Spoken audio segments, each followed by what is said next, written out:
Hello friends, फिर से स्वागत है आपका। हम जो टॉपिक कर रहे थे माध्य मीन, उसी का आगे करते हैं। आज जो टॉपिक लेने वाले हैं वो गुणोत्तर माध्य। अच्छा इंपॉर्टेंट पार्ट है और सबसे ज़्यादा यूज़ होता है जब हम किसी चीज़ को इंटरप्रेट करते हैं, रिजल्ट की बात करते हैं। जितने भी अलजेब्रिकल ऑपरेशंस हैं वो कर सकते हैं। स्पेशली इसका यूज कब होता है, या तो कुछ चीज़ें अनुपात में दे रखी हों, आपको रेशियो में दे रखी हों, या फिर आपके पास क्या दे रखा हो, दर दे रखी हो, राइट, वहाँ पे इसका यूज़ करते हैं। तो ज़्यादा डिटेल में करने की कोशिश नहीं करते, पहले फॉर्मूले वगैरह ड्राइव करते हैं, उसकी कोशिश करते हैं। मान लीजिए आपके पास कुछ ऑब्जर्वेशंस हैं, ठीक है, प्रेक्षण दे रखे हैं x1, x2, x3, xn, इनका गुणोत्तर माध्य निकालना है। तो गुणोत्तर माध्य होता क्या है, देखिए गुणोत्तर माध्य क्या होगा, जैसे समांतर माध्य में हमने क्या किया था, सबको जोड़ लिया और उसी से भाग दे दिया। इसमें गुणा करते हैं, इसीलिए इसको बोलते हैं गुणोत्तर। गुणा करके हम जो निकालेंगे तो गुणा करके निकाल लेते हैं। इनका गुणा करते हैं तो इनका गुणा क्या आएगा, x1 गुणा x2 गुणा x3 गुणा xn तक, ठीक है जी, ये निकाल लिया। इन सब का गुणा आ गया। अब इसका क्या करेंगे हम, कितने टर्म है, एक से लेकर n टर्म है, उस पर पावर 1/n लगा दी। इसी को हम गुणोत्तर माध्य बोलते हैं, GM से लिखते हैं, ज्योमेट्रिकल मीन हो गया। यानी n अगर प्रेक्षण है तो n प्रेक्षणों को क्या किया, सबको गुणा कर दिया, 1 उस पर पावर कितने लगा दी, 1/n लगा दी। यानी इसका nवां क्या हो गया, रूट हो गया ये, ठीक है, nवां मूल हो गया, वर्गमूल जिसको बोलते हैं, जिसे स्क्वायर के लिए बोलते हैं। अब देखिए इसको मैं थोड़ा सा और करता हूँ, इलुबरेट करता हूँ। कैलकुलेशन नहीं पूछते इसमें, ज़्यादा पूछ भी नहीं सकते। मान लीजिए मैं इसको 1/n है, ठीक है, और इसका log ले लेता हूँ दोनों तरफ। तो इसको g लिखा मैंने, log g। तो इधर भी क्या आ जाएगा, log x1 into x2 x3 और ये xn, पावर कितनी है 1/n। 1/n पावर होती है तो log की बड़ी प्रॉपर्टी है, हमने पढ़ी है, वह log की पावर m/n होता है, m पे पावर n होता है, तो 1/n log m आ जाता है, ठीक है जी। तो ये जो पावर है यानी पूरे पे पावर है, तो पूरे पे पावर है, इसको आगे ले लेंगे, ठीक है, 1/n हो गया। log ये क्या है, गुणा है। इसको मैं क्या लिख सकता हूँ, इस प्रॉपर्टी से, कौन सी प्रॉपर्टी है, log a इंटू b अगर लिखूँ तो log a आ जाता है, प्लस में log b आ जाएगा, यानी ईजी हो गया। गुणा करते हैं तो कैसे में, log पहले का log प्लस दूसरे का log। तो ऐसे कर देखे, पहले का log आ जाएगा x1 प्लस दूसरे का log आ जाएगा x2, क्योंकि सब गुणा में है, log x3, और ये जो टर्म बन जाएगा प्लस log xn बन गया। ये n टर्म है, इनका सम ले लिया। अच्छा सम को क्या लिख दें हम, 1/n समेशन, समेशन के लिए सिग्मा यूज करते हैं, log xi, मतलब सारे हो गए 1 2 3 4 n तक चेंज हो रहा है, और ये हो गया आपके पास log g हो गया। लेकिन अगर मैं g की बात करूँ, ज्योमेट्रिकल मीन होगा, वो क्या होगा, log हटा देते हैं इधर, एंटी log ले लिया जी, log को हटा के, इस साइड log है, उस साइड क्या हो जाएगा, एंटी log हो गया। दोनों तरफ एंटी log ले लिया तो log से हट गया, तो g की वैल्यू हो जाएगी एंटी log किसका, समेशन ओवर log xi, जितने भी प्रेक्षण है उनका log लेके उनको ऐड कर रखा है, अपोन में क्या आ जाएगा n, या कैपिटल लिख दो या स्मॉल लिख दो, स्मॉल लिख लेते हैं चलिए n। ये हमारा क्या है, ज्योमेट्रिकल मीन है। तो ज्योमेट्रिकल मीन का फॉर्मूला क्या, देखिए सबका log लेके, जैसे हम मीन में क्या करते थे, x1 प्लस x2 x3 सबको, जिसको अर्थमेटिकल मीन में सबको ऐड करते थे, यहाँ पे हम क्या कर रहे हैं, log लेके ऐड करेंगे और कितने हैं उससे डिवाइड कर देंगे, फिर उसका एंटी log ले लेंगे। तो ये बड़ा इंटरेस्टिंग सा रिजल्ट है, सिंपल सा है। अब देखिए ज़्यादातर हमें जो पूछते हैं वो 2 या 3 के लिए पूछते हैं कि 2 वैल्यूज़ दे रखे। मान लो प्रेक्षण आपको दे दिया 2 और मान लेते हैं 8 है, ठीक है, इनका ज्योमेट्रिकल मीन होगा, तो ये तो सीधा ही निकल जाएगा ज्योमेट्रिकल मीन अंडर रूट, क्योंकि पावर कितनी है, 2 टर्म है, तो पावर कितनी होंगी 1/2 पावर होगी, जैसे ऐसे लिख सकते हैं 2 गुणा 8, इस पे पावर 1/2, तो ये मेरा बन जाएगा 16 के पे पावर 1/2, जिसको 4 लिख सकते हैं हम, ठीक है। 16 का अंडर रूट क्या होगा, 4 होगा, ठीक है, वर्गमूल जिसको बोलते हैं। 3 टर्म दे दें आपको, मान लो 2 8 और 16 दे दिया, मान लो ये है। तो अब ये ज्योमेट्रिकल मीन इसका क्या होगा, तो देखिए इन सबको गुणा कर देंगे, 2 8 16, और इस पे पावर कितनी आ जाएगी, 3 टर्म है तो 1/3 आ जाएगी। और इसको कैसे निकालें, तो इसके लिए हम सिंपल सा मेथड है, देखिए ये भी 16 बन गया, ठीक है, इसको करेंगे 2 गुणा 8, 8 का मतलब होगा 2 की पावर 3 होती है, और 16 का मतलब 2 की पावर 4 होगी, 7 और 1 8 पावर आ जाएंगी। इस पे 1/3 3 आ गया, यानी 2 पे पावर 8 होगी, उस पे पावर 1/3 है, जिसको मैं लिख सकता हूँ 2 पे पावर 8/3। अब लॉग का यूज़ नहीं करते क्योंकि एग्जामिनर आपसे लॉग का यूज़ करना नहीं पूछ रहा है, और लॉग का यूज़ करेंगे तो वो वैल्यू दे देगा आपको। तो ये तो सिंपल सा हो गया।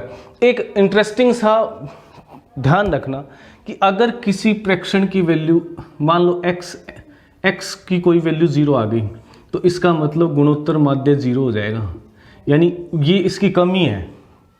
सबसे बड़ी कमी ये है कि गुणोत्तर माध्य ना कहीं भी यूज़ कर लो, आप जितने भी ऑपरेशन होते हैं ना, बीजगणितीय ऑपरेशन जिनको बोलते हैं, जितनी भी है वो सब अप्लाई कर सकते हो। लेकिन एक प्रॉब्लम यहाँ ये है कि कभी भी एक भी फ्रैक्शन, कोई भी एक भी fraction x1 x2 x3 n कोई भी एक 0 हो गया तो इसका मतलब ज्योमेट्रिकल मीन 0 आ जाएगा, जो या फिर कोई माइनस का आ गया, यानी x की वैल्यू 0 से कम आ गई। इसको ध्यान रखना, ये प्रॉपर्टी है इंपॉर्टेंट। x की वैल्यू अगर 0 से कम आ गई तो इसका मतलब x की वैल्यू क्या होगी, नेगेटिव आ गई, माइनस में आ गई।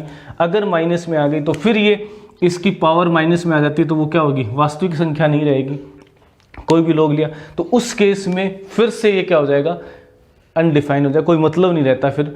यानी जब फ्रैक्शन माइनस के होते हैं तो गुणोत्तर माध्य कैलकुलेट नहीं कर सकते हम। अब हम बात करते हैं नेक्स्ट की, जब हमें गुणोत्तर माध्य, बड़ा इंपॉर्टेंट सा फॉर्मूला बता रहा हूँ, ये बहुत बार पूछ लेते हैं एग्जाम में। क्या है देखिए, मान लो एक ऑब्जर्वेशन दे रखे हैं आपको x1 x2, ये जो फ्रैक्शन है xn तक, ठीक है। दूसरी श्रेणी है जिसकी फ्रैक्शन क्या है, y1 y2, इससे मान लिया मैंने y3 और yn, ठीक है। इनका ज्योमेट्रिकल मीन दे रखा आपको g1, दूसरी श्रेणी का दे रखा आपको g2। अब आपको दोनों को कंबाइन करके बता दिया कि अब ज्योमेट्रिकल मीन क्या होगा दोनों का, यानी ये पहली श्रेणी है, दूसरी श्रेणी और ये पहली श्रेणी है, दोनों का अलग अलग मीन दे रखा है। कौन सा ज्योमेट्रिकल मीन, एक का g1 है एक का g2 है। आपको बताना है कि दोनों सीरीज कंबाइन कर दें तो आपके पास जो मीन होगा वो क्या होगा, ज्योमेट्रिकल मीन क्या होगा। अब देखिए, मान लो ये n1 ऑब्जर्वेशंस हैं, ठीक है, ये n2 ऑब्जर्वेशंस हैं, अलग अलग ऑब्जर्वेशन है इसलिए मैंने अलग अलग लिख दिया, बराबर नहीं है, हो सकता है बराबर हो तो बहुत ही बढ़िया है, फिर तो सीधा ही हो जाएगा। इसके लिए एक फॉर्मूला क्या है, और ये बड़ा इंपॉर्टेंट पार्ट है, बहुत बार आपके एग्जाम में पूछते हैं। अगर आप कंप्यूटर का एग्जाम दे रहे हैं, स्टैटिस्टिक्स जहाँ भी आएगी ये क्वेश्चन बनता है। चलिए इसको फाइंड करते हैं। तो देखिए सबसे पहले g1 क्या होगा, अभी हमने निकाला था g1 क्या होगा कि n1 ऑब्जर्वेशन है, तो इसका कैसे निकालते हैं। देखिए ये बन जाता है आपका g1 क्या आएगा, x1 x2 x3 सबका गुणा कहाँ तक, n1 तक, और इस पे पावर आ जाएगी 1/n1, ठीक है, कोई दिक्कत नहीं है। या मैं ऐसे लिख दूँ log g1 इक्वल टू क्या आ जाएगा, x1 x2 x3 xn, दोनों तरफ log ले लिया, और ये वाली संख्या 1/n क्या आ जाएगी, अपोन में आ जाएगी n1, यानी n1 log g1, इसकी वैल्यू क्या होगी, देखिए log x1 plus log x2 plus log x3, और ये आ जाएगा प्लस log xn। मैं आपको डायरेक्ट पूरा बता रहा हूँ ताकि आपको समझ आ जाए कि इसमें कहीं कन्फ्यूजन ना हो, फॉर्मूला आप आराम से समझ लोगे, एक बार कर लोगे खुद समझ आ जाएगा। ये आ गया समेशन ओवर x1, xi's लिख देता हूँ, चलिए ठीक है। और ये मेरे पास होगी वैल्यू किसकी, n1 log g1 की। चलिए ये पहला पार्ट हो गया। ऐसे दूसरे के लिए निकालेंगे तो उसके लिए g2 क्या आ जाएगा, देखिए g2 इसी से लिख देते हैं हम, ठीक है। g2 कैसे, n2 log g2, ठीक है, इक्वल टू क्या आ जाएगा, समेशन ऑफ log yi, और i कहाँ से चेंज हो रहा है, 1 से n2 तक चेंज हो रहा है, ठीक है, ये आ गया। अब मैं कहता हूं कि दोनों को कंबाइंड करके आप जो मीन आएगा ना उसकी वैल्यू कैसे निकालें, जबकि ये आपको दे रखा है g1 दे रखा है और आपको g2 की वैल्यू दे रखी है। प्रेक्षण तो दे ही नहीं रखे, वो तो मैं आपको समझाने के लिए बता रहा हूँ। चलिए करते हैं। देखिए इन दोनों को, ये और ये, इनका मीन मान लेता हूँ मैं g है, ज्योमेट्रिकल मीन। तो कैसे आएगा वो, x1 x2 x3 xn, पहले ऑब्जर्वेशन यही होता है, सबका गुणा कर दिया, फिर आगे वाले y1 y2 y3 सबका गुणा कर दिया, yn2 और ये n1, यानी ये फ्रैक्शन थे कुछ, तो कुछ ये थे, सबका निकालना तो पूरों को सबको गुणा करते और पावर क्या लगा देते हैं जितने फ्रैक्शन है। तो भैया n1 फ्रैक्शन तो ये हैं और n2 ये हैं, तो कुल मिला के कितने हो गए, n1 प्लस n2, ठीक है, हमने निकाल लिया, कोई दिक्कत नहीं है। log ले लेते हैं, तो log g क्या हो जाएगा, log g हो गया आपका n1, देखिए ये पावर में है, हमें पता है कि नीचे आएगा वो 1/n1 प्लस n2, लिख दिया log किसका, इन सब का log गुणा में, तो x1 x2 x3 xn1, फिर ये मैंने एक साथ लिख लिया, प्लस का ये लिख लेता हूँ प्लस log, क्योंकि ये पता है ना गुणा होता है तो दो चीज़ों में गुणा होता है तो log क्या आ जाएगा, पहले का log फिर दूसरे का log, सीधा सीधा है। तो y1 plus sorry into y2 और ये yn2 तक चला गया। इसका मान क्या हमें पता है, बिल्कुल पता है, इसका मान ये रहा, देखिए log x1 x2 क्या हो जाएगा n1 इंटू, तो यानी ये बन जाएगा मेरे पास 1/n1 प्लस n2। यहाँ से देखिए अब x1 x2 x3 xn का log कितना है, ये n इधर आके इंटू होगा, यही है, ये लिख दो, या पहले इसको ऐसे लिखेंगे, इससे अच्छा ये लिख देते हैं n1 log g1 प्लस इसी के लिए सेम ऐसे ही इसके लिए क्या आ जाएगा n2 log g2, ये लीजिए, ये आपके पास फॉर्मूला आ गया। यानी अगर आपको दोनों का कंबाइंड करना है तो देखिए log g आया, ये तो log g आ गया, इसकी वैल्यू है, और मैं चाहता हूँ log को g की वैल्यू, यानी दोनों का कंबाइंड, तो g आ जाएगा मेरे पास, देखिए इक्वल टू एंटी log, क्योंकि log को हटाना है इस साइड से log को हटाना, तो एंटी log लेते हैं हम, पता है, तो 1/n1, ठीक है, ये लो हो जाएगा n1 log g1, यानी पहले का मीन यही है n1 log g1 plus n2 log g2 upon में क्या आ जाएगा जी n1 प्लस n2, इस पूरे का फिर क्या ले लेना है, एंटी log लेना है, यही टर्म है, देखिए n1/n2 है। तो यानी ये जो फॉर्मूला है ये एग्जामिनर पूछ लेता है कि दो ग्रुप हैं जिसमें पहले में n1 ऑब्जर्वेशन है जिनका ज्योमेट्रिकल वन g1 है, n2 वैल्यूज़ हैं उसकी ज्योमेट्रिकल वन g2 है। अब आप बता दो इसका log क्या होगा, तो anti log of n1 log g1 plus n2 log g2 upon n1 plus n2 आ जाएगा। I hope you got the concept, समझ आ गया। बड़ा इंटरेस्टिंग सा क्वेश्चन बनता है इससे, और ये फॉर्मूला डायरेक्ट पूछ लेते हैं कि दो कंबाइंड है तो इसका log क्या होगा, एंटी log लेते हैं, वही होगा। देखिए सिंपल सा है, जैसे हमने पहले किया था। अगर हम सीधा सीधा ये निकालते हैं g1 निकालते हैं तो log में ये बनता है, ठीक है, इसमें log ले लिया। तो इसको थोड़ा सा समझोगे तो आपको समझ आ जाएगा, हाँ जी सबको ऐड करना होता है, n1 से गुणा करना होता है, जैसे हमने किस में किया था, समांतर माध्यम में पहले वाले वीडियो में कर रखा है, आप एक बार देख लेना उससे भी। तो उसमें क्या था, देखिए सम, पहले का सम दूसरे का सम, पहली सीरीज़ का सम दूसरी सीरीज़ का सम, ठीक है, बटे जितने इसमें संख्या n1 और इसमें संख्या n2। सम कैसे निकालते हैं, पहले का mean x bar into n1, ये सम हो जाता है। क्यों, क्योंकि ये वही सेम है, प्लस n2 y बार दूसरे के लिए, और ये होगा n1 प्लस n2। इसमें सिर्फ डिफरेंस कितना आ जाता है याद करने के लिए देखना आप, ये यहाँ पे क्या आ जाता है log x1 आ जाता है, यहाँ पे log y1 यानी g2 g1 जो भी है, यानी ये उसका मीन ये दूसरे का मीन आ जाता है। इससे आपको क्लियर हो गया।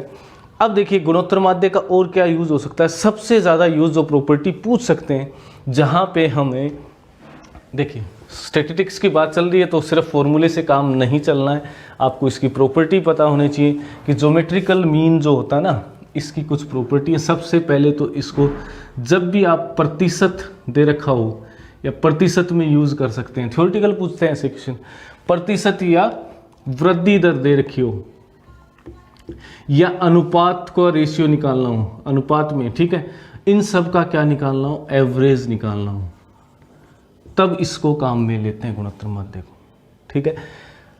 प्रतिशत, वृद्धि दर, अनुपात, कहीं पे भी हो, अनुपातों का क्या निकालना हो, रेशियो निकालना हो, वृद्धि दर या दर निकालनी हो, जैसे हो ना 5 किलोमीटर पर लीटर, यानी 5 किलोमीटर चलती है 1 लीटर में बाइक, तो ये मान लेते हैं ऐसे कुछ, ये बस है जो भी है, तो ये वाला ऐसे दे रखा हो, ये तो क्या होगी, वृद्धि दर या कमी होगी।